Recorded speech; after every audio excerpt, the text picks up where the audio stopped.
এই মন্দিরটি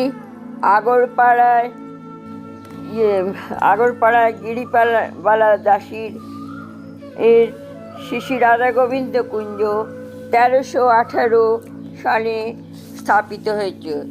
গিরিবালা দাসী হচ্ছেন রানী রাসমণি দেবীর নাতনি। এই মন্দিরে আসতে গেলে ডানলপের থেকে দিয়ে আগরপাড়া তেঁতুলতলায় আসতে হবে। আগরপাড়া তেঁতুলতলা দিয়ে ঢুকে গিয়ে যেতে হবে গঙ্গার ধারে। ওদিকে গিরিবালা দেবীর রাধা গোবিন্দ কুঞ্জ বললেই ওই মন্দিরটি দেখা যাবে। এই মন্দিরটি দেখো কি সুন্দর, ভেতরে কত জায়গা, মন্দিরটি কত সুন্দর, পঞ্চরত্ন চূড়া দেখো, 5টা চূড়া দিয়ে এই মন্দিরটি স্থাপিত। আর রাধা গোবিন্দ